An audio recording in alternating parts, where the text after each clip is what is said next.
Hello, and welcome to my stream for Red Skies campaign prep. Now, this particular... yes, let me remind everyone, I'm Caustic Worm, otherwise known as Pete.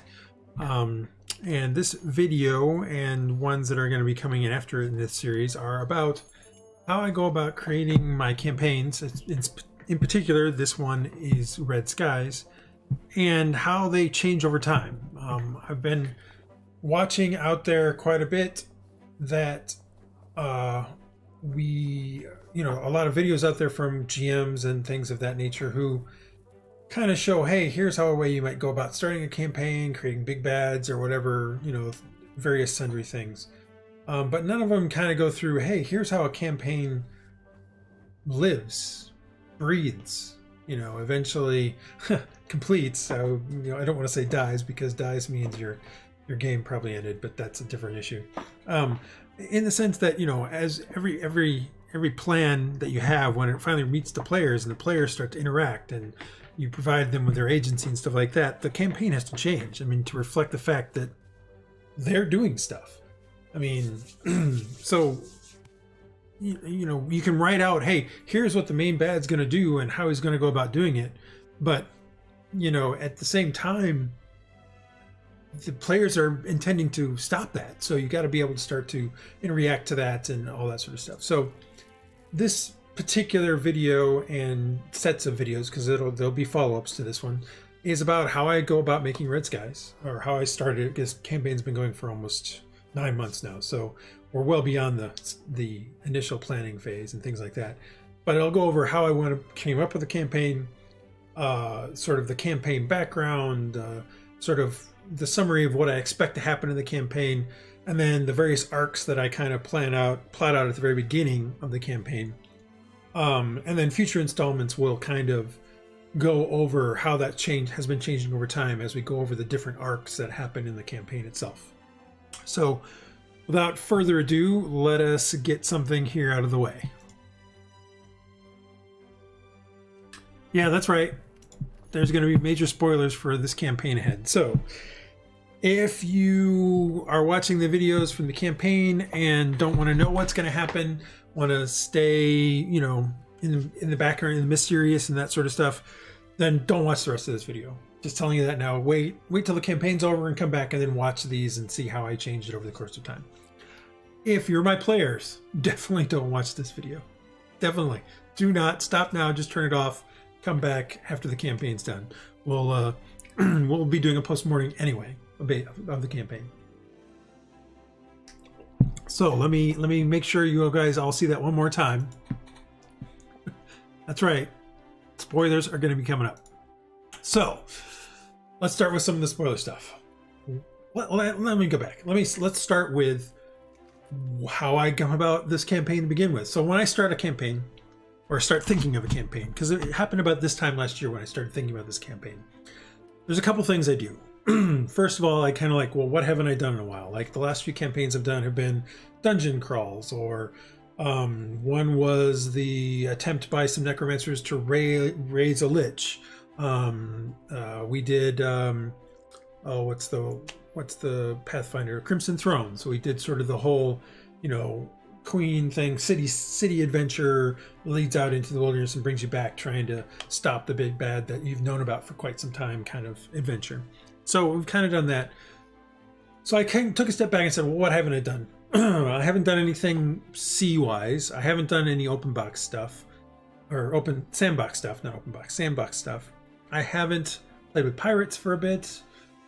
I haven't done anything with like the old ones, or the creatures from the far realm, or that sort of stuff.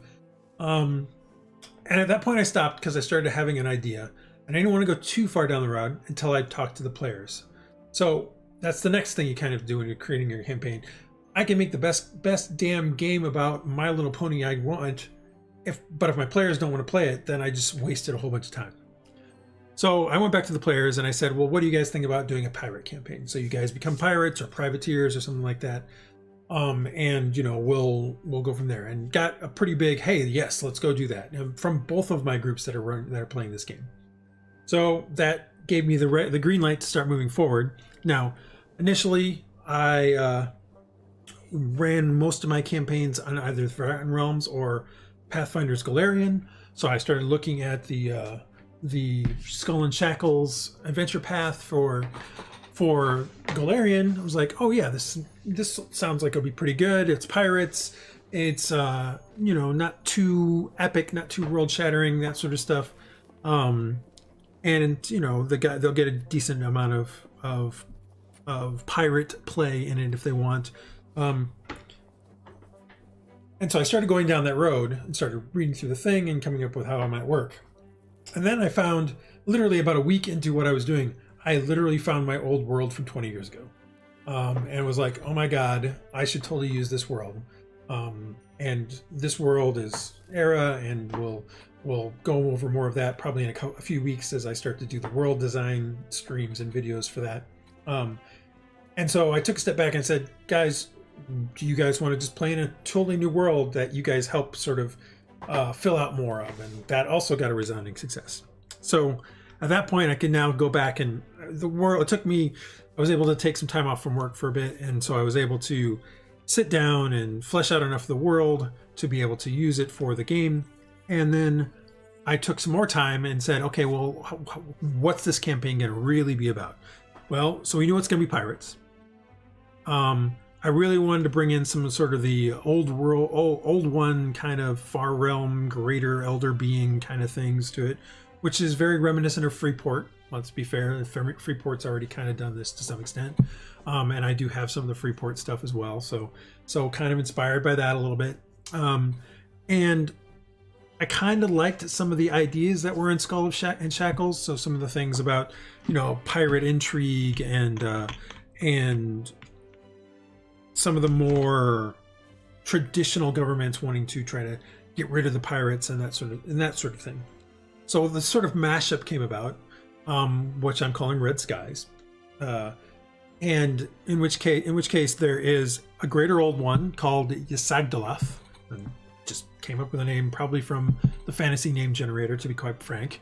And that being is basically similar to and used without permission, Cthulhu's Yog-Sothoth. So it's a creature that's outside of time and space. And so portions of it kind of enter into the prime material plane or in our world in attempts to take over the place. And so it has minions that hit sort of contacts through the dreamlands and through the dream realm and that sort of stuff to try to help it get portals to come in. So it just so happens that that's the big bad of this particular game. This creature is trying to get into the world, and you know, eventually we'll have some kind of climactic battle where they stop it for once and for all, or maybe not once and for all. We'll see. So that's portion. That gets me sort of an end goal and sort of a big bad that we can kind of get to. But now I need some stuff to get me to that point. So we need a little more intrigue. We need sort of a secondary plot line that we fill out when we don't want to exhaust what's going on, the players with the main thing, and provide a little filler. And so that's where the pirates come in. And there is a pirate called Argus One-Eye who is trying to become master of the captain's table. And the captain's table is sort of the loose confederation of pirates in the Sea of Tears. The Sea of Tears being where this adventure is mostly set.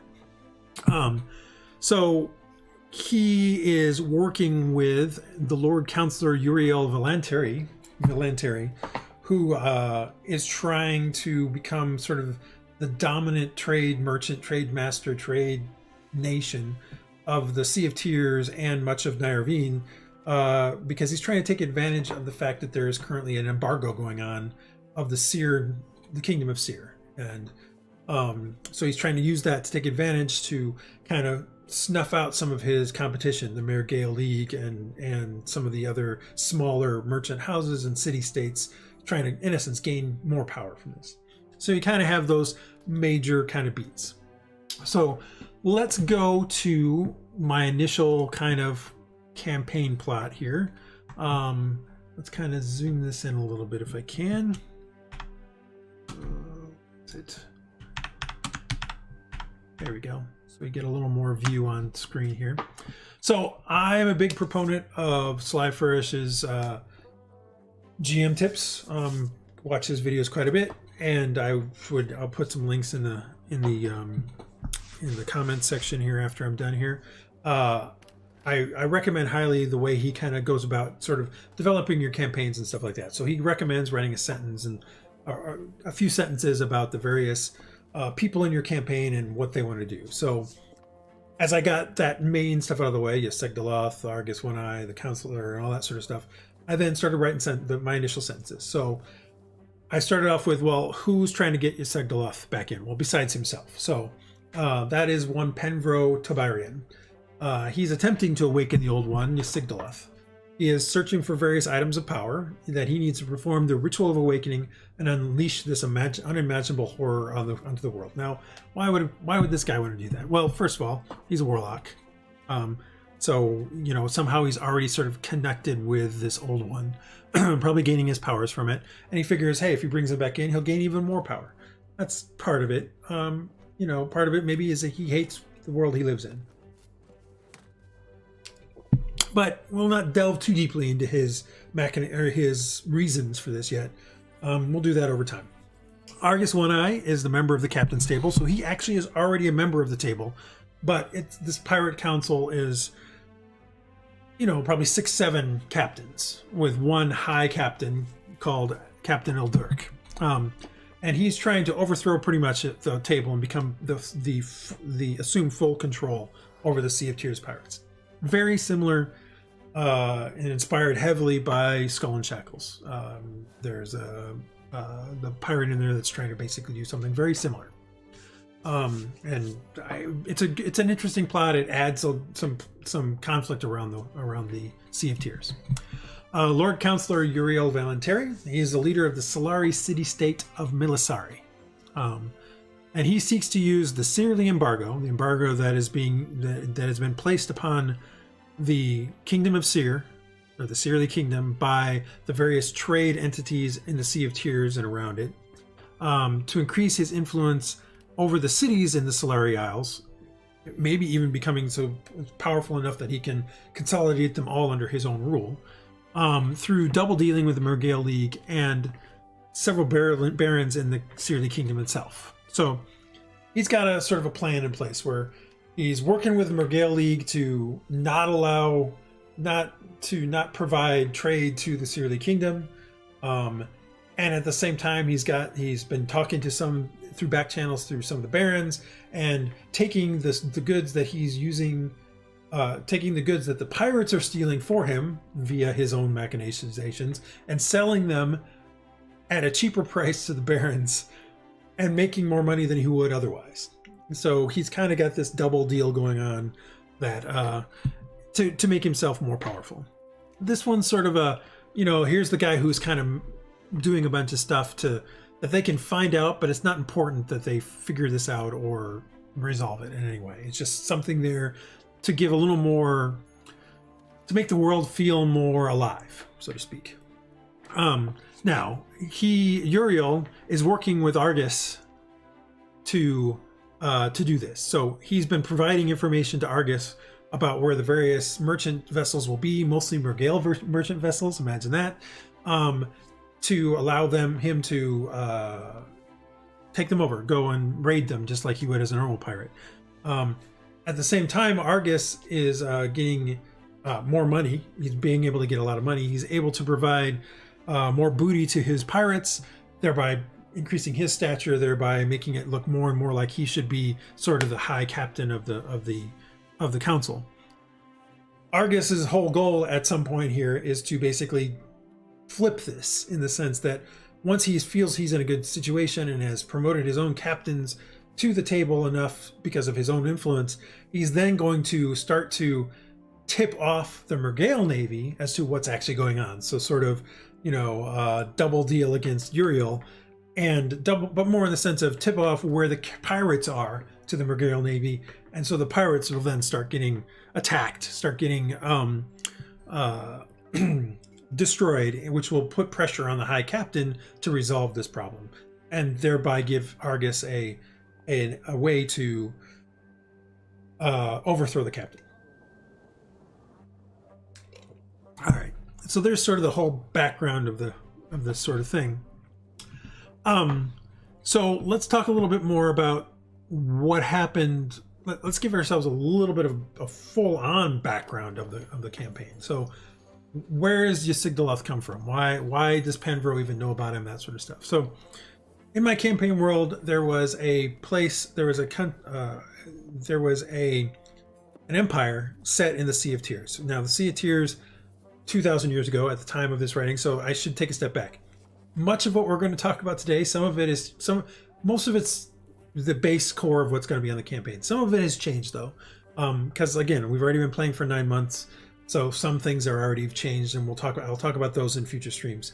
Other things have changed because I've done more world building, and I've realized that hey, certain times didn't make sense when I first started writing this sort of thing. So right now, as I started creating this campaign, the Malazant Empire was 2,000 years ago.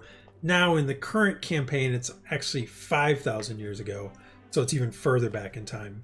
But the Malazan, and it's also now called the Malazan Empire. The Malaz are being the country, the race that was the main rulers.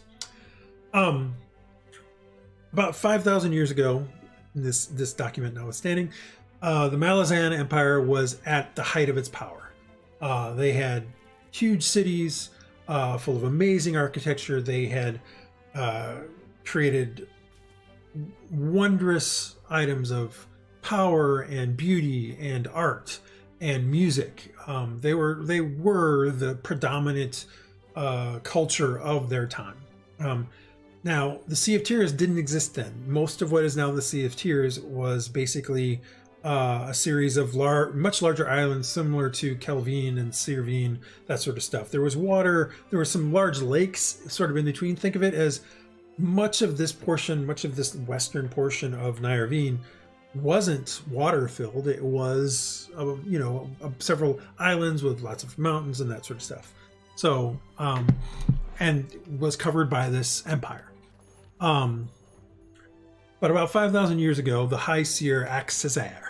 So, real quick before I go too much further this, the Malaz are basically Naga, lizard men, amphibious men, frog men, that sort of stuff. They're basically, lizards and amphibious bipedal people. So the main ruling class was the Naga, so serpent people.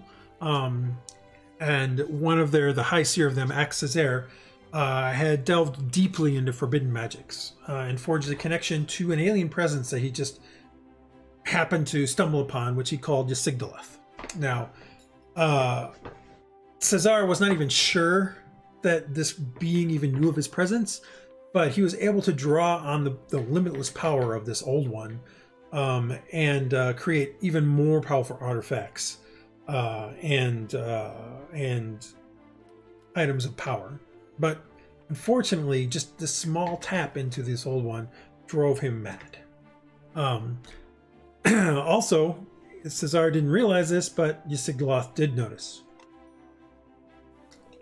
And he noticed because, well, this wasn't the first time this had happened. So we're going to kind of take a quick thing into one of the secrets, and I'm going to definitely pop this up again real quick because this is even more spoilery than most things here.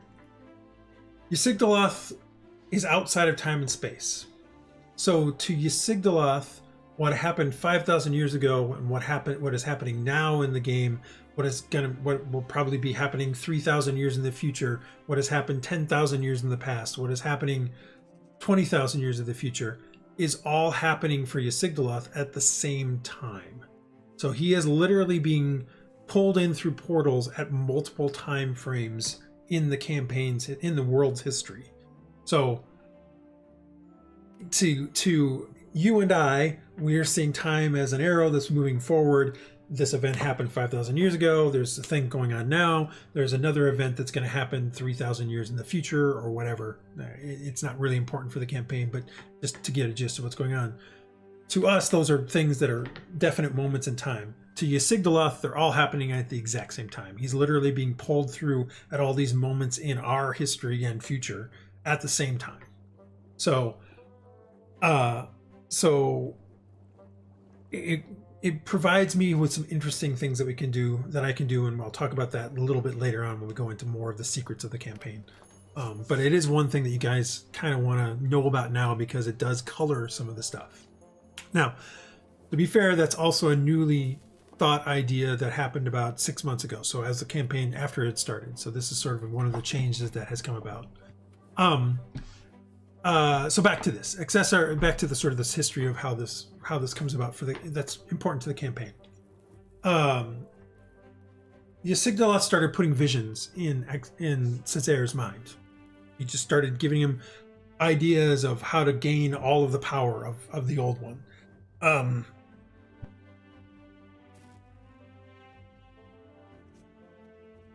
Pardon me. And the way he did that is pointing out that he needed to create a portal to bring more of Ysigdraloth's presence into this reality. Then he could actually use it and form it and shape it into even more powerful items, maybe even encase himself inside of it so that he could just focus the power directly. The ritual that he came up with created a gateway between Ysigdraloth and the center of the empire, which here is on the Faran Peninsula. It's actually changed. If I bring up the map, the center of the Malazan Empire is actually here in the Malazan Chains and the Ruined Shoals. So it's kind of over here. If we look at our lovely little map here. So back to this. He created this ritual that opened with the portal. Now, the God King of the Malazan and his forces and his warriors joined forces with the remnants of the sorcerer of Cesaire's followers to push back the onslaught of the creatures that came out of the portal. They eventually got hold of the artifacts themselves, pushed them back against the creator themselves, and were able to close the gate, but now without great cost. Now, what is that great cost? Well, as Ysigdraloth itself was coming through the portal, and the artifacts were used against it, the backlash caused a massive explosion, which actually severed the gate, which is the good part, but also caused much of the Sea of Tears to be created. So it collapsed, created a massive explosion that kind of blasted out a bunch of rock, and in fact, some of the Eyres that are now above and to the sides of Nairvine are from this explosion. Much of the ground being collapsed in is also from this. Now, initially it didn't immediately fill with water. That came later, about 1,000 years later, when many of the glaciers in Vidor started melting rapidly, causing much of the water to fill in that you see nowadays. And that's another story for a different time. That's also for the game world development videos. But so that kind of destroyed the Malazan Empire, and it was the end of the Malazan Empire, leaving behind some remnants of it. I mean, even though the water kind of filled in, there were still some broken temples, and some of the statues and some of the cities were on higher ground and didn't get destroyed, or were in spots where the explosion wasn't as destructive. So they've destroyed Ysigdraloth, or at least the portal. But they didn't destroy Ysigdraloth. He's outside of time. Like I said, to him, all of this is happening at the same time. But part of his consciousness is still in the artifacts themselves. And so approximately 2 or so years ago in the campaign world, Penvro Tiberian, who is here it says diary. Again, I've changed him to Seerly. Nobleman with plantations near the town of Calastria on the Isle again, I called it Malazan, but it's now actually the Blustery Isles. Again, changes over time as it makes more sense. He was presented in a ring that was found with some ruins near his fields. The ring was made from platinum and held 3 stones, 2 emeralds and a ruby. Finding it to be kind of an interesting looking and beautiful, he decided to wear it, thinking nothing of it. I mean, he was you know, something he found, some of his slaves found for him. And let's be honest, he has slaves. He's in fact, the Blustery Isles are known for their Malazan slaves, which is kind of, again, one of the sort of underlying kind of things going on here in this world. He put on the ring, and what he didn't realize is it was one of the artifacts made by Axazar. And so as soon as he put on the ring, and you notice that in here his name originally was Wilbin before I changed it to Penbro, the shard of Ysigdalot's consciousness that went to work on corrupting the man with strange dreams of a mask and a book. It didn't take long for the shard to overcome his defenses and turn him to the task of finding the other artifacts and reuniting all these shards of consciousness so that in theory he could be presented with, you know, a port of the visions and stuff like that. So far his search has been unsuccessful, but he is about to change as he becomes part of what was called Fathom's Deep here, which I eventually named Maiden's Folly. On an island where they crash on an island where a mask is worshipped as a god.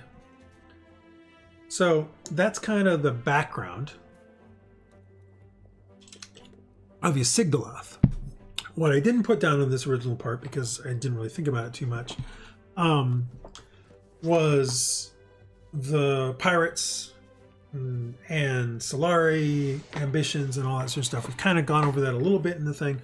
So the pirates of the Sea of Tears are, you know, the Sea of Tears is basically the size, it's a little bit smaller than the Caribbean, or the Caribbean. And there's a ton of islands in it, and there's a sort of a couple main trade routes between Caer in the east and Emerdal in the west. Calastria is kind of in there with the plantations of sugar and other foodstuff items and things of that nature. There's a trade route that goes between those two back and forth across the full sea. So if we bring up the map again here, you can see that I did not mean to do that. You have Caer over here, and all the way over on this side is Emerdal and Dal Kavak. Dal Kavak being the Dwarven Citadel, where they make a bunch of different things and pull out different ores and stuff like that get traded around all the way to the east. So there's all these places on here where pirates can do stuff. There's various the Malazan tribes kind of still rule over the chain and the shores. The Blustery Isle is sort of a Seer kingdom colony with slaves. They've taken some slaves that used to live on the Blustery Isles. The wall here is sort of a shoal place of shoals and things like that, where it kind of narrows where the trade routes can go through, because some places are just not passable, or the passage would take you a day by itself, just because you'd have to be very careful as you go through. And then here on the eastern side, you know, you get into the McGill, where there's a bit more stuff. So this all is pirate rich in the sense of you've got 3 trade routes that you can pretty much sit on and camp, for lack of a better term. You've got the Caer kind of trying to patrol this, but it's a rather large region. You got the dwarves of Dal Kavak trying to maintain their portion, but they only care about their portion, and they only care about getting stuff to Emerdal. After that, it's up to the human merchants and stuff like that to get it off. They don't care. They've gotten their money. They're just going to deal with let the other people deal with it. So that's kind of where the pirates come in. They see this as a rich opportunity around here for the ability to gain wealth and booty. As part of that, though, there became enough pirates that they started to get a little more butting heads, and so after a certain point, some of the more popular, the better pirates, more successful pirates, kind of banded together, creating the captain's table to kind of sort of come up with a code of conduct, a code of honor or dishonor, whatever you want to do, the pirate code, however you want to talk about it, so that, you know, if you're a pirate, this is what you kind of lived your life by in here. Help, you know, it's not like they're providing dental or anything like that. They're just providing, you know, a cover so that if 2 pirates come upon each other, they know how to interact with each other, so they're not killing each other so much. So there's lots of opportunity around here for pirates. That's kind of the nutshell of what they're doing. You know, the main nations of Caer Mergale, or of the Mergale League, which is this portion over here, the Diary Shires, which are right in here, and then the Solari City-States, which are up here, are all, you know, it's a cost of doing business to some extent, but they're also trying to get rid of the pirates at the same time because they would rather get rid of that cost. So the Mergale Navy is known for pirate hunting. The Solari City-States not as much. Diary Shires don't care as much. They don't do as much trade to the west. Much of their stuff is with the rest of the Diary Kingdoms. So, but they do a little bit in there, and sometimes pirates do raid their coasts, and so they try to deal with it at that point. So that's the pirates. The Solari City-States, like I said before, it's mostly just one person there, Uriel Valenteri, who is trying to shake things up and gain more power. Doesn't mean there aren't other rulers and merchants in the city-states that are trying to gain power. It's just that he's currently got this particular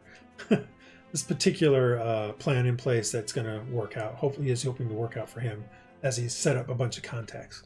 Now, he's a Lord Counselor. He's a member of the lack of a term, the Senate in Milisari. He is one of the higher members of it. He's been there for quite some time.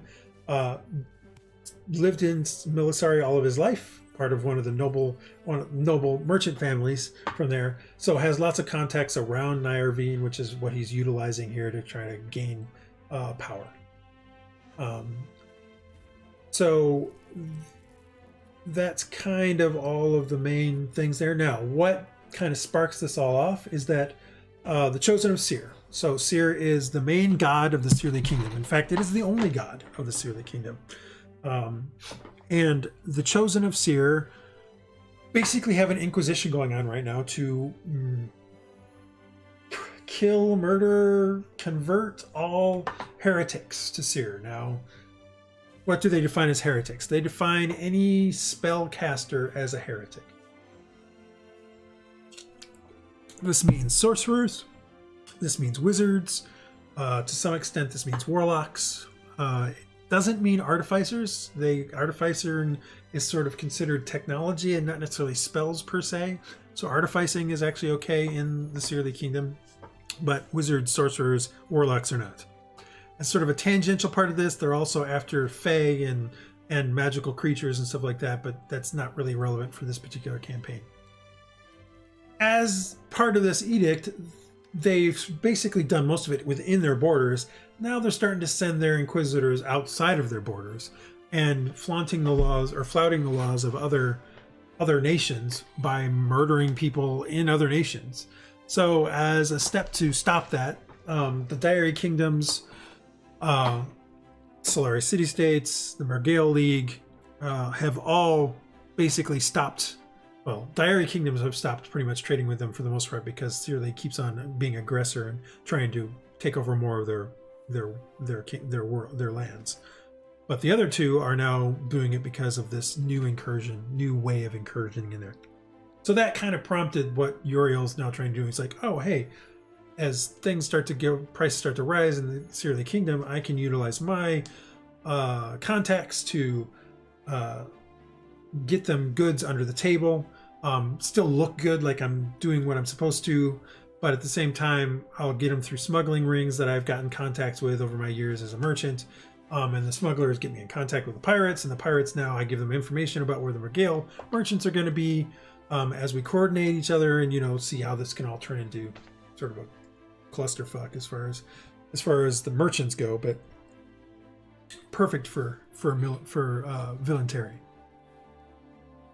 All right, so that's kind of all what's going on there. So at this point in time, I've kind of got, the basis of everything, of how this campaign at least is gonna, where I think it's gonna, where the powder keg is that starts it all off, and where we might end up with, the Sigdaloth coming back again. How do we get there? So I normally do something where I kind of outline sort of arcs or adventures and what levels they might be going at. This kind of gives me at least some ideas of where we're going to go. This is a a blueprint, not a master plan, in the sense that I know way more about where I'm currently at in it than I do the further away from the current spot. So at the beginning of the campaign, we're going to have them. I've named this ship like multiple times. It is now called the Maiden's Folly. They're going to be on the Maiden's Folly, and they're going to crash land on an island. This island is going to be where one of the shards of Ysigdralot's consciousness is, which some Malazan natives are worshipping as a god, and they're sacrificing things to it. They will have to figure out, what's going on, probably save the captain of the ship, all that sort of stuff, and all while trying to survive. And then once they've resolved that, then figure out how they're going to get off the island. I'll talk more about that in an actual campaign arc video coming up probably next week. After that, once they get rescued, they're actually going to get rescued by Argus One Eye, one of the next main bad guys in the whole thing, press ganged into his pirate ship, eventually kind of figuring out a way to mutiny after they become part of a smaller skeleton crew on a different ship. And at that point, once they've taken over the ship, they have their own ship. So they get to be whatever they want to at that point. As an aside, that's about where they're at this point in time, is they're almost at that point in the campaign. And you'll see that that's kind of level based, 1 through 3, 3 through 4, that sort of stuff. So we're coming up on the next portion, which when I was first initially doing this stuff, it was like, well, they're just going to become pirates. So they'll be their own pirates. They'll sandbox it. They'll run around, attacking various places and all that sort of stuff. I don't think that's what's going to happen, and we'll talk about that in a future one. But I think they're probably going to become privateers or merchants or something else. But we'll see. It depends on which group here. I'll provide them with a whole bunch of stuff that they can do, which I will be doing, as well as them bringing in a bunch of events and some foreshadowing elements and that sort of stuff. This is sort of more of the middle act of a 3-act play, so to speak. You move forward a little bit in the plot, but there's a lot of extraneous things, some secondary plots moving on, that sort of stuff. So that was the initial part here. After that, they would get pulled into they've reached a certain level and they get pulled into the intrigue of the captain's table itself, where they meet Captain Eldurk. They start, becoming more in conflict with the Mergale Navy. When they get betrayed by Argus, who kind of betrays them to their... they also discover that Argus, at that point is when they would discover that Argus has been working with Villanterri, and potentially provide that information to the Mergale League, which would sort of, resolve that portion of the stuff and take the heat off of the pirates from the Mergale League as they basically start a war with the Solari City-States. At that point, we would start bringing back the old one flavor of the game to the fore again, where there has been rumors over the course of that whole adventure, and maybe they've even the middle one, the pirates level, and even during the captain's table, where they would occasionally come upon strange tentacled monsters or strange monsters, or hear rumors of it, that sort of stuff. Well, that would start to learn into a 4, and that's where they find out more. That's where they would literally find out, oh my God, Penvro is actually still alive, and that he is trying to bring out this old one. Now, in the first adventure, Penvro was supposed to die. It looked like he died. He would get thrown into a portal.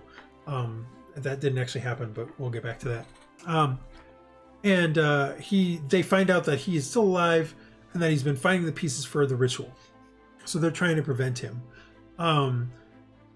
And Penvro doesn't need everything to do his ritual, and so they can stop certain things, or maybe they don't necessarily can't. He does need everything, and so that's where I had, at this point in time, this was very, very nebulous in the sense that he's finding the stuff for his ritual.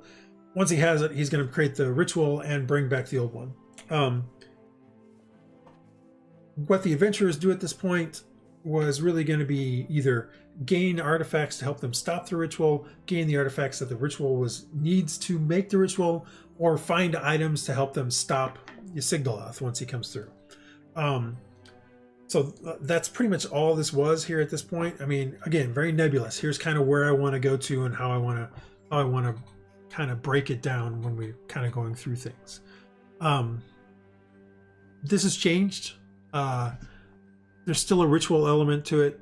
Penvro isn't dead. They know he's still alive. He's still actually on the island. When they got taken off the island by the pirates, Penvro wasn't with them. So technically he's on the island doing his own thing at this point. I don't know if they're going to go back and get him or not. That's the beauty of this sort of stuff, and beauty for this being a blueprint that you can change over time, because at this point in time, we're about to start the third arc, and in fact, I would say there's going to be more arcs than this. The Pirates is going to be broken up into 2 or 3 or 4 arcs, and very sandboxy. And in fact, at this point in time, sandboxy in the sense that I'm now delving into the players' backgrounds and saying, hey, what are you trying to do as a player, as a character? How are you trying to, what's your goals for this particular character? And we'll be doing a lot of that as we move forward. So that's the campaign in a nutshell, or at least how we were going with it and how we were going to do stuff with it. Let's talk a little bit about some secrets. So we kind of tapped on a few secrets. One of them is that Arden is working with Uriel. Like we said, they're kind of working together to do the sort of stuff. And that is just so that, you know, there's the tension in the campaign with the pirates and things like that. I don't know how much that's going to come into play given what the players are doing. There are 2 campaigns running at the same time. One seems more likely to become pirates than the other does. The other one seems more likely to want to keep their toes in that arena, but maybe not as much as they might think. Maybe they might become privateers. So they may end up either becoming agents of Valentari unknowingly, or they might become agents of the Mergale Navy. So that one's going to change. That one I have to kind of figure out what's going to go on there. But the beauty of this is that all I have to do is start making the next, when we start the next arc, I'll readjust everything based on what has happened so far and what the players are telling me and how they're going and what's interesting them and what's not. So that's kind of how this will change over time. The biggest secret, and I need to do it again because this one's huge. More big spoilers. The biggest secret of the campaign is that the whole timeline thing, where Ysigdraloth is coming through in multiple places. In each of the 2 groups, there is a member of the group who, at the end of the campaign, gets thrown into the past. And basically, some of the things that they're trying to find to help them stop what is going on in the present were set up by themselves in the past. So a sort of a Bill and Ted's kind of adventure sort of thing a little bit. They don't know it. I have not told the players this in the Tuesday night game, the one that I do most of the streams for. That is the Warlock Pradith. He is going to get thrown into the past and create the Eye of Echoes, which isn't even in this whole thing at all. Imagine that. The initial outline. He's going to be creating the Eye of Echoes, which is something that's going to help them be able to see the echoes of Ysigdraloth, and provide them with help them gain information about how to stop what's going on. Maybe even stop it permanently. It's hard to say. Remember, Ysigdraloth is outside of time. So he's getting pulled into the past. Similarly, there's another gnome in the other group that is also going to get pulled into the past. Who will have created a similar thing for that campaign, or for that version of the campaign. Initially, I thought about toying with them being separate, like multiverse kind of things, where they're each running the game, each running through this campaign in separate multiverses, and having Ysigdraloth cross multiverses as it does, so that I could have the game, like literally have one grand finale where both groups are in the same battle, fighting to close off the portal to Ysigdraloth, and then getting pulled into various places, getting pulled into different forms of different versions of the multiverse, that sort of stuff. I decided to not do that, mostly because like neither of the groups know the other group. So it would be really weird if I said, well, Wilford, can't remember the character's name from the one campaign, created this Eye of Echoes, which they're like, whatever, who is that? They don't know until they meet him at the very end, versus having one of their own having created it, and they eventually figure that out as part of the game. That's more, there's a better payoff there. I mean, having them cross over multiple universes is a better payoff for me, but the story isn't necessarily about me, it's about their characters. So I need the payoff for the players here, and I think that's why it's just going to be within the same universe, so to speak, same timeline. Well, let's see. Is there anything else about this campaign that really needs to be gone in the overview? No. As we move forward in this particular series, sort of called the Red Skies Campaign Prep Series, it will be arcs. So the next one of this will be probably next weekend. I will go over the first arc, how I planned it, and what actually happened. So, we've already ran that arc. That arc is already done. In fact, the second arc is just about done. It'll be done this week. So I will go over what my initial plan was for the arc, how the arc played out, and then how that has changed the campaign moving forward. How it's changed this update. In fact, this is you notice that this thing was called version 1 up top because this was the first one. Well, the current version of it is now down here, and it looks like this. So there's a lot of similar things. And you notice here's 5,000 years ago. I'll probably be updating the Malazant to Malazan. Some of these things have changed, and it reflects the castaways. Now you notice that they're rescued by the Defiant and Magdod Reed. The character's name is now Magdod Reed. And chance to mutiny after defeating and capturing the Lazy Wind, which I actually changed to the Sea Spray. So as you can even see, there's even more stuff that I changed. But you notice here that this is actually now has more specifics, like Mr. Scabs. That wasn't even a thought in the previous one. Like in this previous one here, you'll see that it's called Rescued, Argus One Eye, and then that they're mostly in an intact ship, the Maiden's Virtue, where they go to an island. This one was very much inspired by the first portion of Sea and Shackles. Soul and Shackles. But that changed as I moved to the next time. Oops, wrong thing, sorry. Where at that point I chose to instead make a murder mystery on there. But we'll talk about that in the next version of this. I possibly will do a specific post-mortem. Well, no, the arc post-mortems will include the campaign updates. And eventually when the campaign is all done, we'll do a final post-mortem, which kind of does the whole what the final ending sort of thing was. But by then you'll have already seen how this changed over time and that sort of stuff.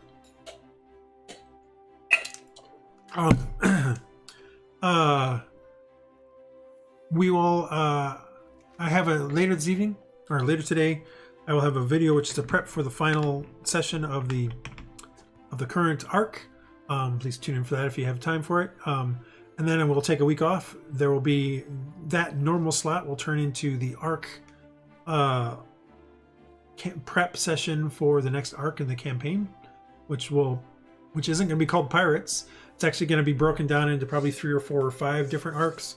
They may actually be interleaving each other based on what I did some player one-on-ones again. Which I won't put anywhere to kind of, like I said, figure out where they want to go with their characters. And so some of these arcs will be based off of that. Some of them will be, here's something that I'm just going to throw in as sort of a side quest that'll take a few weeks, that sort of stuff. So the arcs will become a little bit faster and furious for a bit. I expect the next arc to probably be 7 to 8, maybe 10 sessions. I feel like it's probably going to be them going to Emerdal and searching for a wizard that Eyeless is trying to find in the one campaign. And the other campaign, I'm not sure what that one's going to be yet. they're a little bit different, and that one I'm not going to prep for with a video anyway. That one's I will probably just, like I've been doing here, tangentially mention as part of the other streams. I hope this helps people. It helps me to talk it out, because I then realize when things go, like especially the arcs and stuff like that, I realize, hey, this doesn't make sense, or where this is going is not going to work out. So that's why I'm doing this. But I'm also hoping it will help you guys. If there's any questions or anything, put them in the comments. I'll try to answer as much as I can, and I will post some links to Sly Flourish's videos. You should definitely watch them and take them to heart, because he's all about minimal preparation. So like an hour before his game, he literally preps. I'm more of a hybrid, where I like a little more than that, so I have an idea where I'm going. I feel like if I don't at least have an idea of where I'm headed towards, I tend to go off the rails and improv myself into corners that I can't get out of, and then the adventure and the campaign just sucks. So I tend to do a bit more than he does, but I still kind of follow his ideas. Like when I go into one of the arc videos, you'll see that I do the 3-sentence structure there, but just at a smaller level towards what the arc, who's the main protagonists in the arc and the antagonists in the arc, and what they're doing and why they're doing it, as sentences, just to kind of keep it simple, and then build around that with improv and background. But again, I hope this helps everybody, and we will see you for the next episode of Game Prep, which will be later today. And thanks for watching.